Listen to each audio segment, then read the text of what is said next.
Hey, before we jump into today's story, a quick question.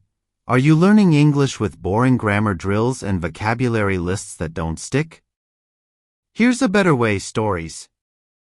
When you follow a story, your brain connects language with meaning. It becomes real. You remember it. You feel it. That's how you grow.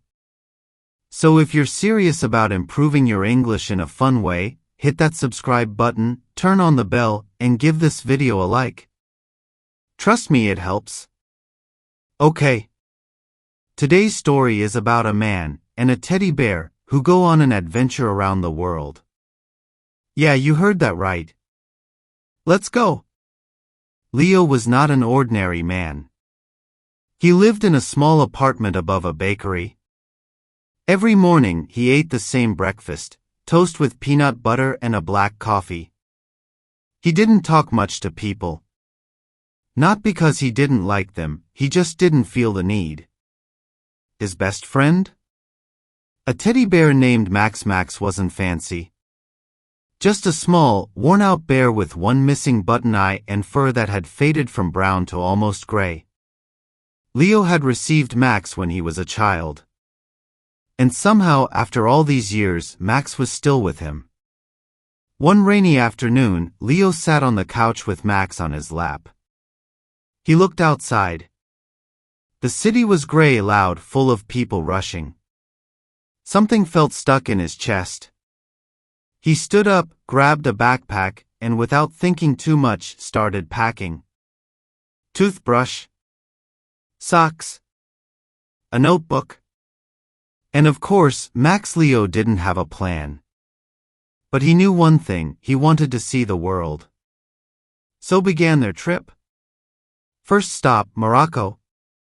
Leo walked through the streets of Marrakesh with Max in his backpack. People stared. A grown man with a teddy bear? Strange. But Leo didn't care.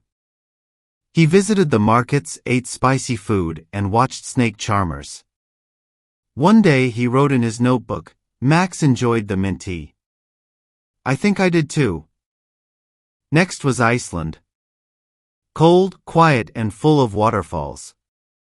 Leo stood under the northern lights holding Max. He whispered, "You've never seen anything like this, have you?" Max, of course, said nothing. But Leo smiled. In Japan, he learned about politely. He and Max slept in a tiny capsule hotel and ate sushi from a train. In Kenya, they joined a group on a safari. Leo held Max up so he could see the lions better. Time passed. Months turned into almost a year. Leo and Max had been to over 20 countries. Leo had filled 3 notebooks with little stories, drawings, and thoughts.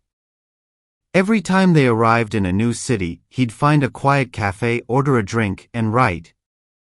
But something strange happened in Peru. Leo got sick. Not just a cold. He had a fever. Bad. He stayed in a small hostel room for days. He couldn't eat. Couldn't move much. Max was on the bed next to him. For the first time since the trip started, Leo felt scared. Alone. He thought, what if I don't make it? Then he laughed. And Max? What'll happen to you? After a few days, the fever broke. Slowly, Leo got better. He stayed in that town for a month resting. He made friends with the hostel owner. He told her stories. Showed her the notebook. She laughed, cried, and said, "You should publish this." Leo hadn't thought about that. It was just for him. And Max. But when he returned home, after 15 months, he started typing the stories. Adding pictures. Sharing small pieces online. People loved it. A publisher contacted him. The book came out 6 months later, Around the World with Max, One Man, One Bear, Many Stories. It sold thousands of copies. But Leo didn't care about that.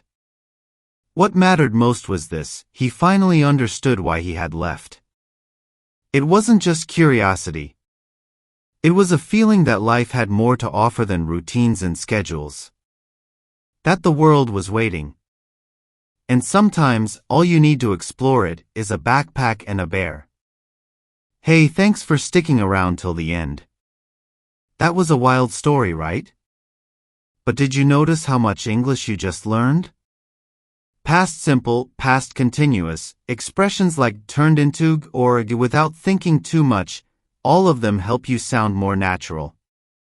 So here's your turn now. What's one place you would take Max if he were your travel buddy? Drop it in the comments. I want to hear from you. And of course, like the video, subscribe if you haven't, and share this with someone who needs a break from boring English lessons.